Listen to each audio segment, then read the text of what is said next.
دیو مسله دا ده چې د شلمې ورځې دغه شلمې روزي د نور د پریوتو نه مخکې کېناستل او اعتکاف لراتل کې انسان نور پریوتو په بهر ته بهرو د جمعات نه نور پریوتو نو دې بیا راغی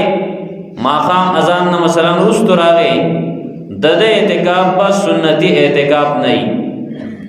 بیا نفلی اعتکاف بده کوي هغه سنتي اعتکاف د ختم شو. درېمه مسله دا ده چې دې لپاره نیت ضروری دی ځکه ټول اعمال چې کم دین د هغې لپاره نیتونه شته او نبی علیہ الصلوۃ والسلام د ټول اعمالو باره کې ویلي انما الاعمال بالنیات د ټول عملونو دارومدار په نیتونو سره دی چې څومره اعمال دي کومز دي عام منځونه کده جنازي مونږ دي کنه پل مونږ دي که څومره عبادت دي کاغه قرباني ده کاغه روزه ده کاغه اعتکاف دي کاغه سرسایه ده کاغه زکات دي په ټولو اعمالو کې نیت لازمي او ضروري دي. خو نیت مطلب صحیح پزله کې هغه خبره چې کم تکم کار کې داغی اراده وکا د غنیت دی جمعې منزل را رواني کپڑے دی بدلی کړي دي را رواني دغه دی نیت دی ځکه چرته راځي تنه څوک ته پوښتنه کی د جمعې منزل زما دغه شان اعتکاف لره رواني ځان سره دی بستر راغسته ده نو بس دغه اعتکاف دی نو دغه نیت دی په دغه شان دغه وشو د لس ورځو مسنون اعتکاف نیت کوما په دې طریقه باندې داخل شي. څلورمه مسله په کې دا اوري چې کم خلک اعتکاف تکینی هغه د ضرورت خبرې کولې شي یعنی د خبر نه وروجه کینا ځکه دې امت کې دا ناروا ده چې څوک د خبر نه روجه ونسي د خبر نه روجه نشتا نو اعتکاف والا د ضرورت خبرې کولې شي خو به ضرورت به خبرې نه کوي. بل مسله دا ده چې د اعتکاف غټ پریز دا دی چې د جمعات نه منوزي دا پکې ټولو نه غټ پریز دی چې د جمعات نه منوزي د جمعات حدونه هغه دي چې کوم د منظر لپاره خاص دي باغې باندې خلک منځ کوي د پیزار زی دا په جماعت کې داخل نه دی دا او د شنو زی په جماعت کې داخل نه دی تر دې پورې چې دا کمره دا په جماعت کې داخله نه ده بلکې چې کوم زی د مونږ د لپاره مسلمانانو خاص کړی دی ابتدا نه چې په دې ځای باندې به موږ مونځ کوو نو هغه برانډه کې مونځ کولی شي جماعت کې دنده مونځ کوي نو په دې بنیاد باندې د جمعات چتم آغا چونکه د جمعات حصہ ده خو اعلی چې کله دې تلار تلی په جمعات نه دننه د جمعات نه چې بهر ته وزي او راتويږي نو دغه بیان ده پکار نو اعتکاف ولا د پر غټ پرېزداري چې د پر جمعات نه وزي بل د معتکف د بارا ټول جمعات چې کوم راغزه د اعتکاف د کم زم کینی دغه پردې غزان لتړي نو بهتره ده ځکه کله نا کله دی ودی نور خلق راغلي عبادت کوي منزل راضي وغیرہ خو نور کده د جمعات په کم ګټ کې کینی دغه تناس لازمي نه ده چې کم ځای کې ځان لا زیرا باندې کړی دی کده ترې د حال تبار برانډه کې ناس دی هم سیدا کده جمعات کې کم ځای کې کینی نو معتکف د بار دا ټول جمعات دازې د اعتکاف دی خو صرف د جمعات د حدود نو بار تنوزی.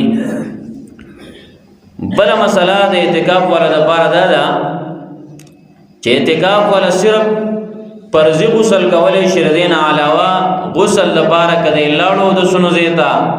د اعتکاف ماتيږي د جمعې چون کې کم غسل له د جمعې د منځل بار دا مسنون دی خدای داوم نه کوي بلکې چې کم فرضی غسل له په دبانې پرش صرف هغه غسل لتلی شي نور نشي بل مسله کوي انسان اعتکاف مات شو ځکه ځینې خلک وایي د سینه چې مان بیا اعتکاف مات شي بیا بس کوما نو دا آسانه مسله ده د اختر نورستو د هغې قضا راګرځي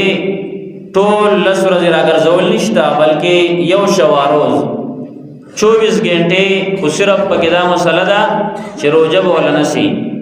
د اختر نورستو په بوزه کې روژه به ولونسي جمعه ته وراشي یو شواروز اعتکاف وکا نو د اعتکاف قضا دی راوګرځېدله بل مسله دا ده د زنانو متعلقه چاہے زنانا با اعتکاف کیو کنه ځکه د نبی علیہ الصلوۃ والسلام د احادیثو نه دا معلومیږي چې اعتکاف د جمعات خاصه ده دغه شان قران کریم دغه آیت کې تاسو اورئ او انتم عاکفون بالمساجد الله وی چې تاسو اعتکاف کوونکی په جمعاتونو کې نو زنانه بالکل زنانه اعتکاف کولای شي خو هغه ځای کې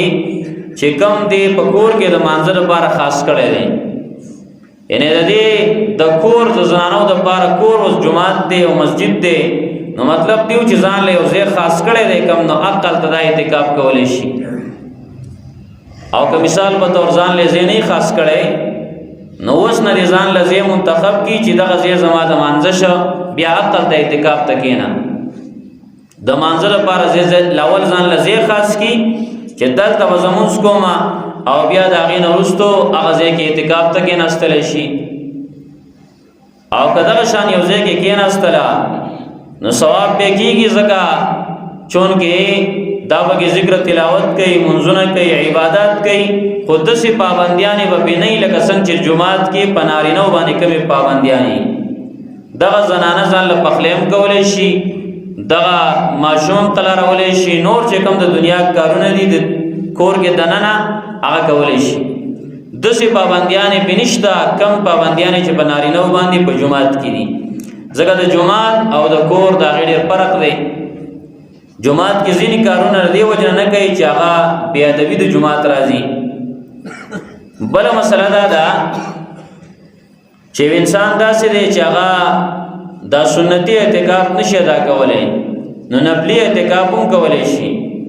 نفلي اعتکاف یو ورځ هم کولی شي یوه شپه هم کولی شي 2 ورځې هم کولی شي 3 ورځې هم کولی شي یو